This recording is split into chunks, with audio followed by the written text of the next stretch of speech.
All right. Welcome to webinar number 21. We haven't done one of these in a while, so it feels good to get back in the game. Also on the call with me today, a couple other advisors on our Oceanside team, Patrick Gall and Ross Chwanski. Yep, sorry, I'm a little scrambled right now. Currently helping a more tenured client, trying to get on the webinar, having technical difficulties. If anyone else is having trouble throughout hearing, or the video goes away, or you get kicked out and need to get back in and need help, just send a quick email to info@oceansideadvisors.com, and I'll keep an eye on that throughout the webinar. And I think Ross is going to handle questions. Roscoe? Yeah, good morning. At the bottom of your screen, you'll see a Q&A icon. Please submit your questions throughout the webinar. And then towards the end, we'll try to get to all of those for you guys here on the call. Excellent. So today's topic is retirement income guardrails. One of my favorite topics.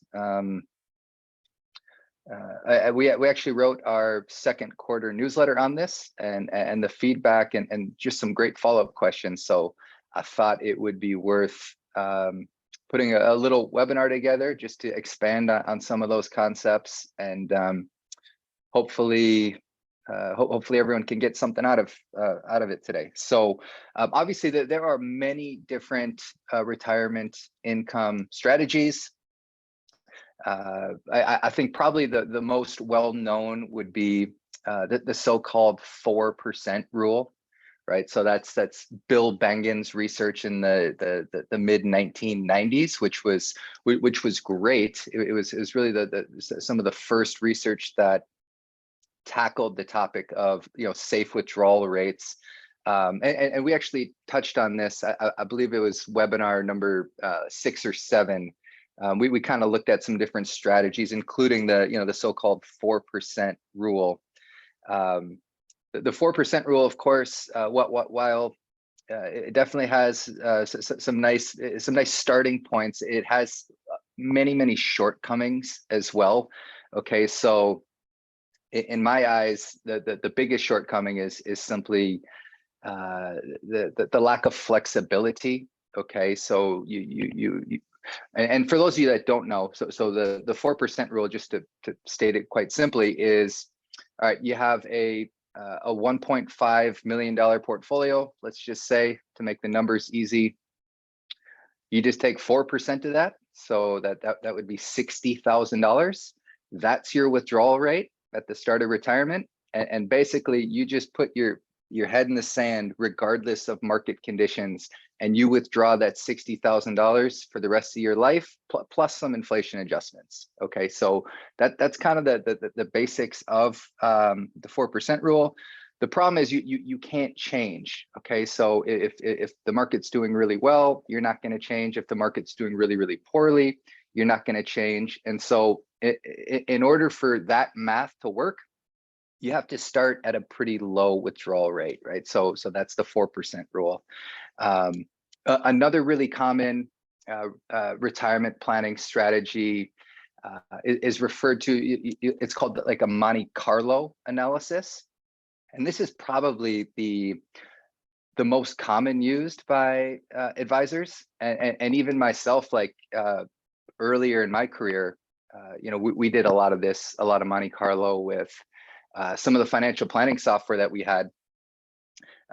The problem with Monte Carlo, in my eyes, so Monte Carlo, the way that works, if you've ever seen something like 72%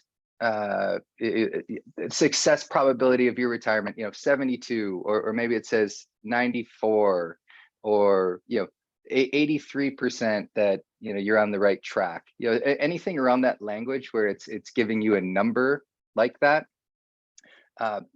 So the problem with that, in my eyes, and again, we used to do this, is we'd be sitting with the client, and I'd say, yep, so we put in all the numbers and your spending and your expenses, and 83%, you know, and yeah, at the other end, you know, sitting on the couch, you know, our client, you know, they say, well, is that okay? Like, does that mean I'm going to be okay? 83%.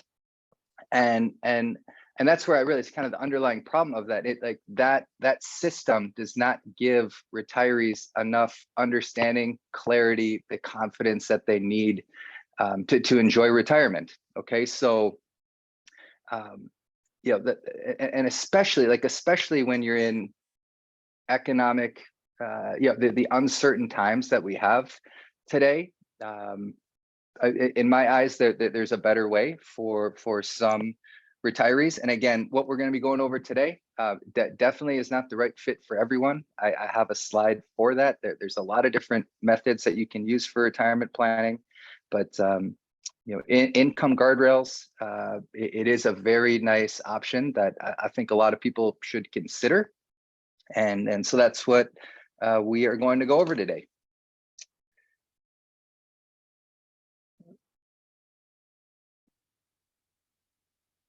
Okay, just a quick disclaimer, through this webinar, this is not personalized investment or tax advice. The information provided is for informational purposes only and does not constitute financial, tax, or legal advice. Of course, we give this advice to a lot of people every day, but we need to get to know you and your situation a lot better before we can offer, you know, that fiduciary advice.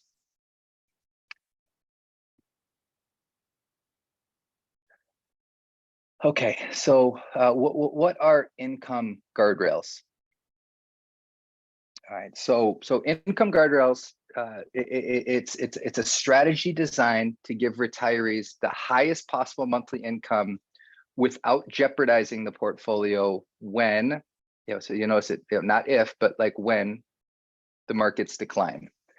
Okay, and what we're going to be going over today is largely credited to Jonathan Guyton's research that he did in the early 2000s. Okay, so he took Bill Bengen's research from the 90s and came up with some additional rules, which we're going to go over, that kind of improve upon some of Bengen's research in order to generate a higher withdrawal rate.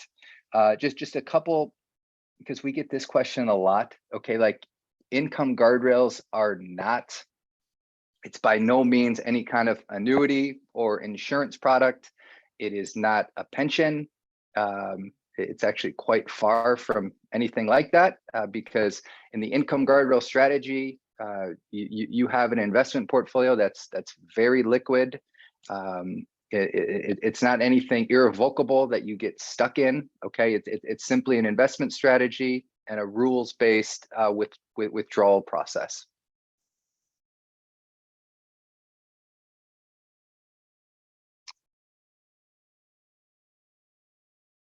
Okay. Now, I also wanted to point out that guardrails are definitely not for everyone. Okay. So for example, because I've confused people with this in the past. All right. If you are not yet drawing income, okay, if you or maybe you're still working, if you're not yet drawing income, you will not be implementing guardrails, income guardrails. All right. Now, while we can use like future guardrails as a great way to show retirement projections, like what your retirement will look like at some point in the future, until you have retired and start to need the income, you will not be starting income guardrails. I've made the mistake of not being clear on that in the past. Another reason that someone would not use guardrails, the risk tolerance, your risk tolerance does not align, okay? Meaning you are either more on the conservative side of investments or you're way too far on the aggressive side of investments. And I'll explain a little bit what I mean. So here at Oceanside, we help a lot of clients who are quite risk averse, okay? And that's okay. That there's nothing wrong with that at all. We help them with very conservative investment strategies to help them reach their retirement goals. And as long as that conservative strategy is meeting your objectives, like that's okay. Okay, but like as it pertains to income guardrails and some of the things that we're going to go over, like in order for the math to work with guardrails, you have to have some level of equity exposure, which we'll get into a little bit. So you have to own some stocks in order to combat inflation. Okay, and not necessarily inflation like right now, but more 10 years into retirement, 20 years into retirement, 30 years into retirement. Okay, so you need to hold a certain amount of equities, and for some people, they don't feel comfortable with that. Everyone has different life experiences, and that's okay. All right, now the other side of the coin, all right, guardrails might not be a great fit, or I'll tell you that they won't be a good fit for an investor who is exceptionally aggressive. Okay, so when someone comes to our office and they say, I want to own 100% equities. I want to own 100% stocks. I don't like fixed income. I'm afraid that I'm going to lose to inflation too much. Whatever that take might be, that might be okay for them. However, guardrails aren't going to work for them either. Okay, because in order for guardrails to work, we need a buffer. Okay, and in our office we call it a war chest. A war chest of cash and bonds. Okay, and we'll get into this later as well. But we need 6 to 7 years of cash and bonds sitting in just the safe investments, because we know that inevitably there are going to be storms, right? There's going to be bear markets, and we need a nice healthy buffer to cushion those times. And so someone that wants to be in 100% stocks, like that's not going to work either. So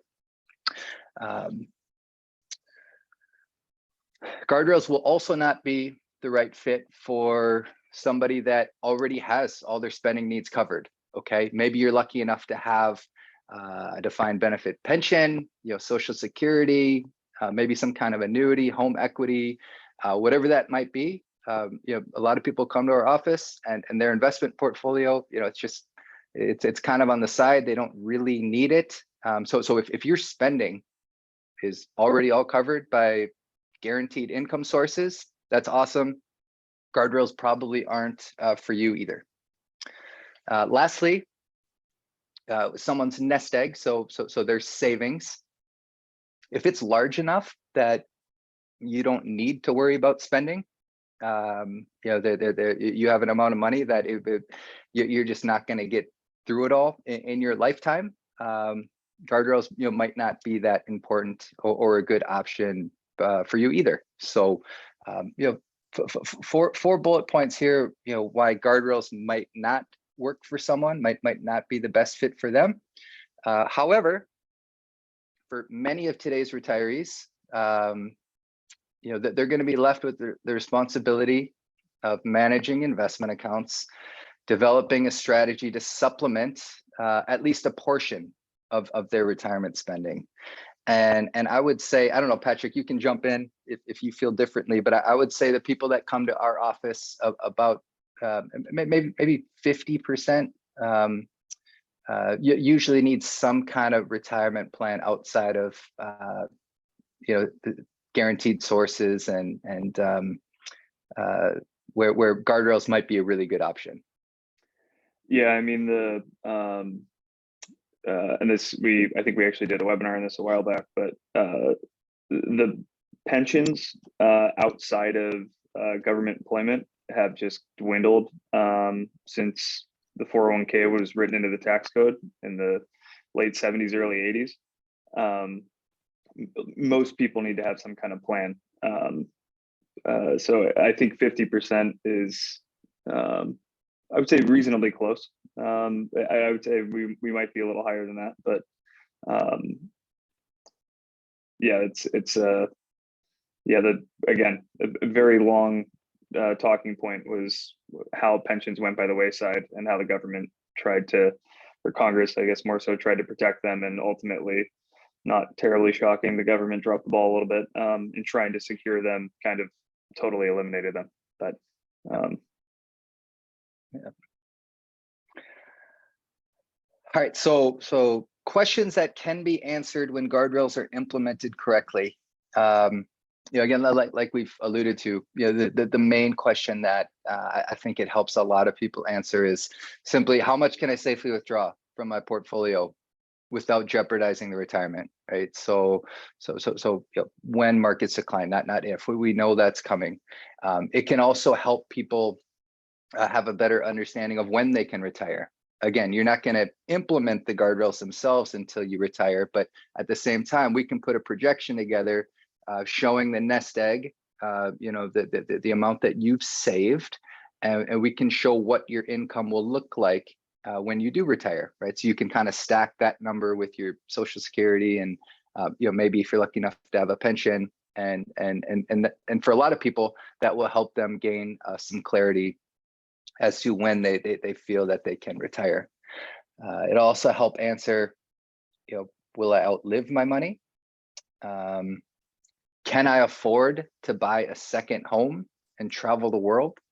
Okay, so a retirement plan using income guardrails can provide a framework to answer some of these questions. All right, so I spent a lot of time thinking about how we explain guardrails, and do I kind of do it piece by piece? So when I click to the next slide, I don't want you to be overwhelmed, because all of a sudden you're going to see this whole guardrail process pop on the screen, and so we're going to take it one step at a time. So don't be overwhelmed right now.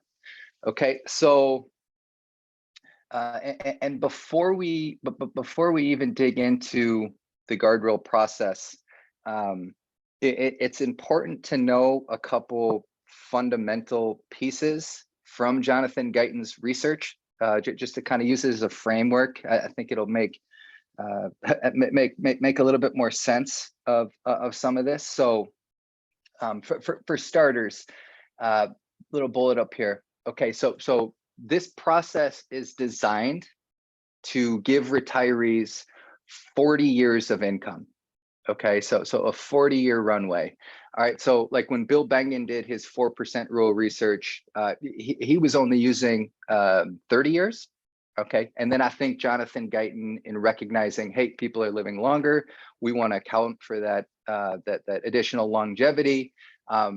We want to build this system around 40 years of income. All right, so that's why we really like this when people come to our office, and we're kind of discussing some different options, like if they're 60, 65, where we can start building some options using guardrails, and this is going to take them into the hundreds.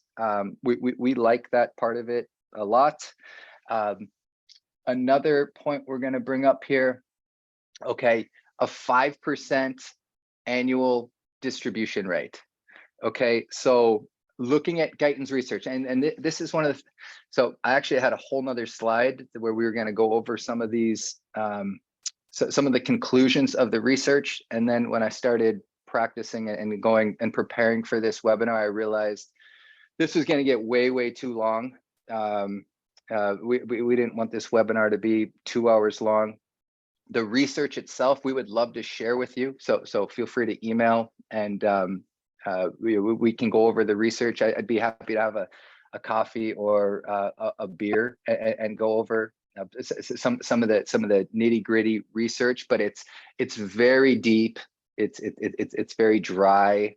And so for the purpose of today's webinar, I just want to communicate that a 5% annual distribution rate is a very conservative figure when using income guardrails. Okay, so like Guyton's research shows, you can remain in the 99% confidence standard with withdrawal rates like well above 5%. Okay, so a number of other advisors that I visit with, they use distribution rates 5.5%, sometimes even 6%.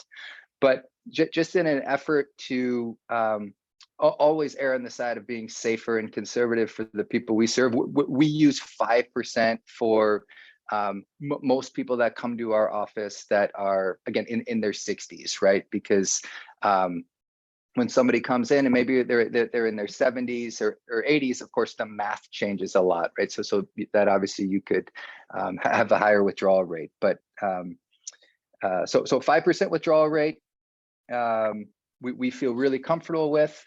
A couple other bullets here.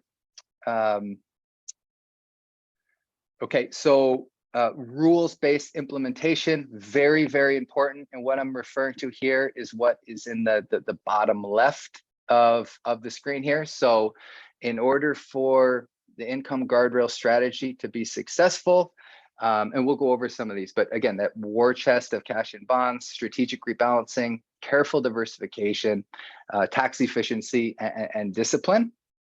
Okay, and last point, just because sometimes people ask this, I don't want anyone to be confused. Any income that we're showing here on income guardrails this is totally separate from any kind of Social Security, pension, annuity income, or whatever you might have, totally separate in addition to those items. Okay, so now we're gonna, with some of those pieces in place, we're gonna kind of start walking through the way guardrails work. Okay, so for this example, just because the numbers, they work well, nice round numbers, I'm using a hypothetical. This is John and Jane Doe. Their income baseline, another word for that, their nest egg when they start income from their portfolios, we're using 1.5 million. Okay, now this is a linear function, right? So we help clients with guardrails that have portfolios of nearly $10 million. We help clients with guardrails with nest eggs of $200,000. Okay, so anywhere throughout there that the process remains the same, right? Because it ends up being a percentage of your income baseline. Okay, so again, income baseline for John and Jane Doe, they're retiring. They have $1.5 million. Again, distribution rate, initial distribution rate, we're starting with 5%.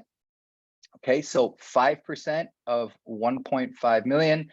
This is going to come out to an annual safe withdrawal rate of $75,000 a year that John and Jane will be able to withdraw from their portfolio. Just divide 75,000 by 12. And so in terms of monthly distribution, which this is the amount that, we as the advisors for the people that we help in this strategy, that's the amount, the monthly amount that we send from accounts to from clients' investment accounts to their checking accounts, right? So this 6,250.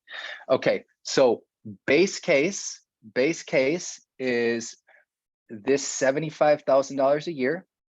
You withdraw that for your entire retirement. Okay, so if, again, base case, as long as your portfolio value, which is the red line kind of going up, and we know markets go up, markets go down, as long as portfolio values stay between the guardrails, which are, you'll notice these horizontal bars, both an upper guardrail, and then you have a lower guardrail. But first, it's just important you understand, like base case, as long as the aggregate portfolio value stays between the upper and lower guardrail, John and Jane Doe would continue to withdraw $75,000 a year from their portfolios. And we know that that would be a sustainable rate, and we would feel really good about them withdrawing that for as long as the portfolio stays within the guardrails. Okay, now we know it's not that easy, of course. In order to have a higher distribution rate than the 4% rule, for example, we know we need to give something up in return. Okay, so that's where the rules come in. Okay, so this lower guardrail, okay, in gold, this is the guardrail that's there to protect you from never running out out of money in retirement. Okay, that is not an option. Okay, so what happens if ever the portfolio value? Okay, so you'll see here the lower guardrail for John and Jane Doe, $1,250,000. Okay, so their lower guardrail is 1.25 million. If ever this 1.5, say you get a nasty bear market, if this portfolio ever breaches the lower guardrail and goes below 1.25 million, okay, we need to take a temporary pay cut. All right, a temporary 10% pay cut. So instead of withdrawing $75,000 a year, okay, we're going to reduce that to $67,500 a year. Okay, and now you do this in order to protect John and Jane from what's known as sequence of return risk. Okay, and that's just a fancy term for the risk of running out of money, because you get a poor sequence where an unfavorable order of returns. Okay, and if you do not adjust your spending, like that's how people get in big trouble in retirement, when they don't have a plan in place. Okay, so by temporarily reducing income a little bit, you protect your portfolio. And I have a slide on this a little bit later, the way this works, but that keeps more of your portfolio together. So whenever the market does recover, whether that's 2 months, a year, 3 years, you're going to have more of your portfolio there to recover. Okay. Conversely, you also have an upper guardrail. Okay. So for John and Jane in this example, 1.88 million is the upper guardrail, where if the portfolio grows above the guardrail, we'd say, hey, John and Jane, good news. Your portfolio has done quite well. Your safe withdrawal rate has now increased 10%, right? So if you'd like, you can start withdrawing more money. Hey, go on an extra vacation, go see the kids or the grandkids, an additional time this year. You have the ability. Okay, so you the upper guardrail, again, that's just an objective trigger that where you can see, and hey, I can spend more money at this point in retirement. I want to point out that historically speaking, and some people are surprised by this, but the upper guardrail is typically breached twice as often as the lower. Okay, so for like a lot of retirements, in a 30 to 40 year period, you'll see the upper guardrail get breached like 4 or 5 times, where typically in the average retirement, the lower guardrail only gets broken about twice. Right, so just some context there. But overall, I think why people really like the guardrail strategy is it's easy to conceptualize retirement, to see your aggregate portfolio value, what that means in terms of the safe income that you can withdraw, and then just having the objective triggers on both the low end and the high end when you're going to want to make adjustments.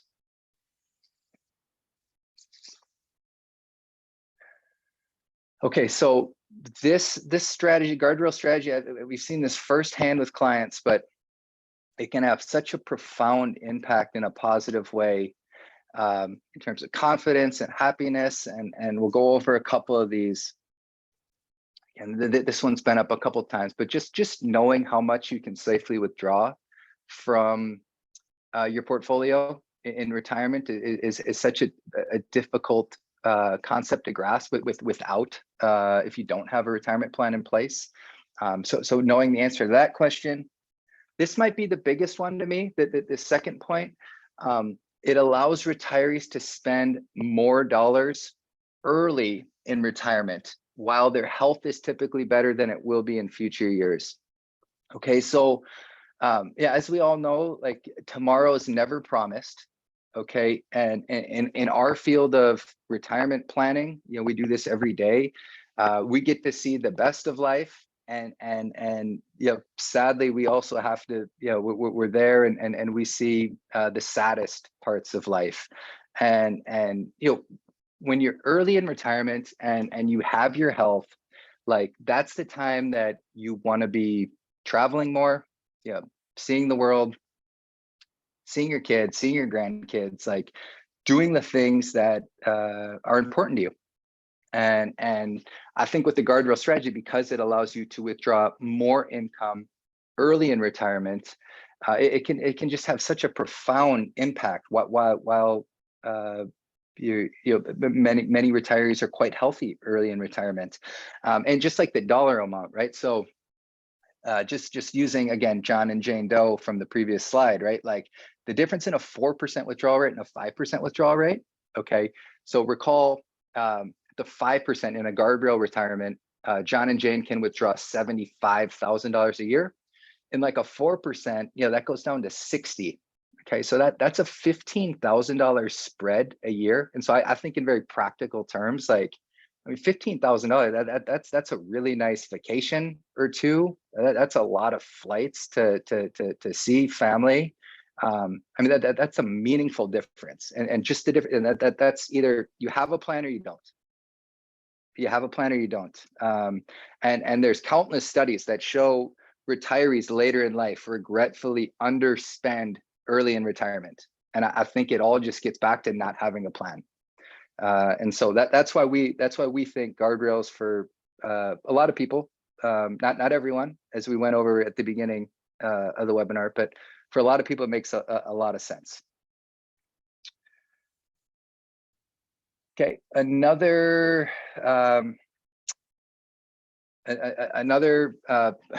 impact in terms of retiree, like why guardrails make sense. And we see this a lot, but if you have a guardrail plan that you're confident in, like you're going to spend a lot less emotional energy wasting time watching CNBC and worrying about poor market performance. Okay. Yeah, and we see this as well, right? Like I mean, CNBC, I don't want to go on too long of a rant of just how much damage they do to the average retiree. But you have the pundits up there, the entertainers on there that don't even know, who's on the other side of the TV, their financial situation, and buy this, sell this, change strategy, buy energy, sell energy, like just wasted time, watching CNBC.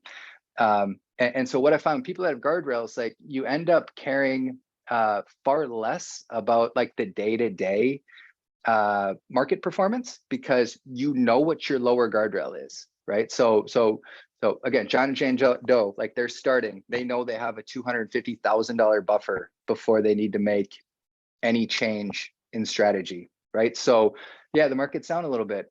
Yeah. Oh, that's tough. My account went down $10,000 today or $20,000 a day, like whatever that might be. Yeah, like that.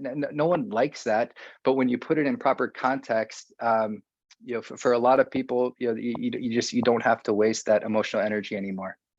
Another really nice thing about guardrails is it provides a framework for purchasing large one-time items. Okay, like camper, second home. The best way to illustrate this is, again, to go back to the guardrails.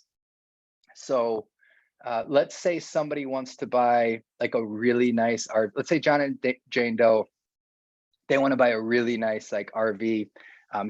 Can I afford to buy $150,000 camper? We want to go to Yellowstone and Yosemite and Grand Canyon and do all this cool stuff. All right, so can they afford to buy it? All right. Well, the first question I'm going to ask is how much does this mean to you? Okay. Stated more practically, are you willing to move $150,000 closer to your lower guardrail? All right. So so let's say, again, John and Jane Doe, they just retire. Here they are. Their portfolio is 1.5 million.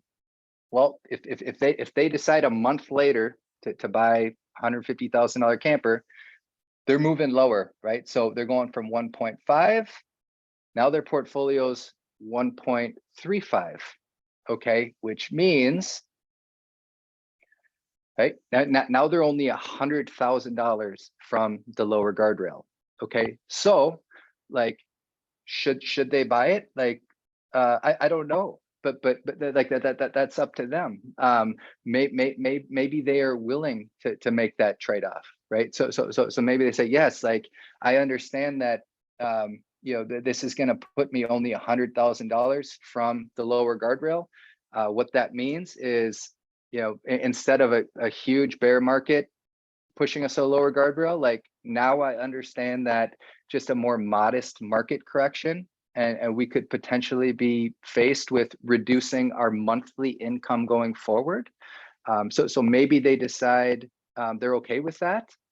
Maybe they decide, no, like we don't feel comfortable with that. Maybe we should buy maybe a less expensive camper, or not buy one at all. But what this does, this process, it's much easier to see, and it's much easier to.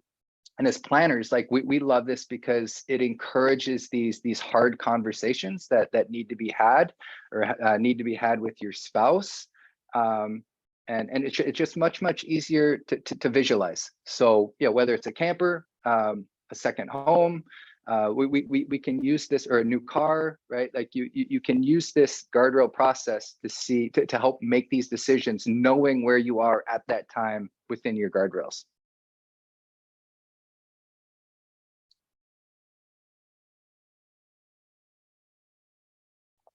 Okay, for guardrails to be successful, and again, this is like in the bottom left corner of the original guardrail slide, because the implementation, like the rules, critical, or simply your probability of success goes way down. If you do it right, again, you're way up. 99% confidence standard. At a 5%, I mean, we would be even higher than that. But to be successful, again, and this is where it gets into risk tolerance. But you need to have a war chest for this to work. You need to have a war chest of cash and bonds. Typically, this is roughly 30 to 35% of your nest egg. All right, so this ends up being, if you can do the math, about 6 to 7 years worth of withdrawals. Okay, in this war chest of cash and bonds. All right, and so you can see, you get the math, right? So if remember, we're going off of 5% initial withdrawal for a year. So that 5% times 6 or 7 years. So that's where we get the 30 to 35% of the portfolio in cash and bonds. We need that buffer for guardrails to work. We know that inevitably there are going to be bad markets, and so when that guardrail breaks, okay, like here we have it, not breaking, but sometimes in practice they break. Okay, so when that lower guardrail breaks, we don't want to be forced to panic sell stocks when they're at a discount, right? When the whole market's panicking and stocks are selling off, that is not when we want to be selling stocks, right? So in a period of a bear market, that's why we need this war chest. We want 6 to 7 years of income sitting in cash and bonds, because during that bad time, when the equity markets are lower, we need that war chest, because that's going to be the monthly income that keeps coming to you. That's going to be the withdrawals that you keep taking, so we can allow enough time for equity to recover. Okay. Conversely, like when equity markets are doing really well, guess where you're getting your income? From the equities, right? We're going to be the income to your checking account. We'd be selling stocks, right? We're going to be replenishing the war chest. We're building the war chest even higher when periods are when the market is doing well. So really important that we have an adequate war chest. Okay. Strategic rebalancing. This is outside of the scope of this call, but really important that you keep the position sizing where we want it to be. Careful diversification. This just gets to the asset allocation that you need.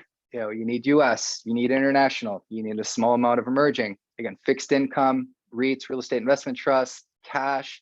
Not just that, but then you need to break it down further. You can't just own the S&P 500, because you need value, growth, you need large caps, you need small caps. It starts to stack the odds in your favor that your portfolio will perform well in the long run. Tax efficiency. So, many times, we're helping people in their nest egg, right? So their guardrails, it's not just one account, but it's an IRA and a non-qualified account. Maybe there's a Roth account as well. Again, outside of the scope of today's webinar, but the asset location is really important, right? So you probably don't want a REIT, which is the income's all taxes, ordinary income sitting in a non-qualified account, right? Like you want that REIT hiding in an IRA probably. So you need to be tax efficient. Lastly, you need discipline, right? You need discipline. We can't be panic selling. You have to stick to what works, and that's another area where our team comes in, and we do a lot of hand holding through the good and the bad. Okay, so in conclusion, income guardrails can be a wonderful strategy for some retirement plans. Implementing a rules-based process for safe withdrawal rates allow retirees to feel more confident, spending more money early in retirement. Guardrails also provide a helpful framework for making difficult one-time financial decisions. So I hope everyone found today's webinar helpful, interesting, at least. And we would love it if you would contact our office if you would like us to email you a copy of some of the underlying research. Again, I'd be happy to grab a coffee and walk through some of the research with you. But in the meantime, it's really easy for our office to send you over copies of the actual research, Jonathan Guyton's research, decision rules, portfolio management, and then building off that with initial withdrawal rates in 2006. Also, please contact our office if you would like to schedule a complimentary review with our team.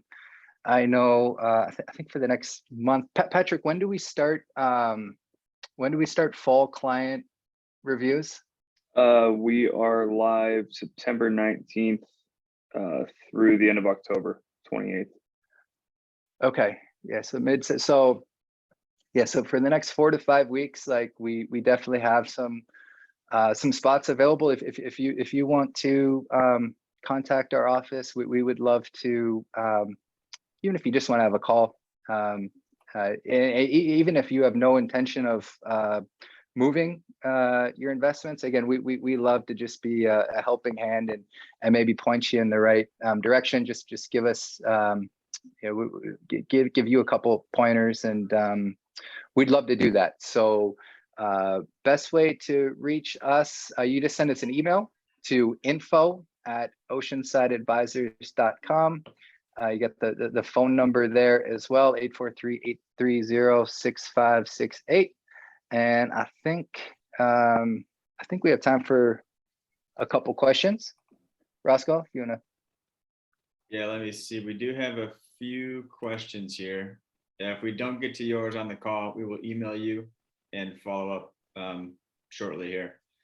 The first one came in here from Chris. Do I have to withdraw the full guardrail amount each month?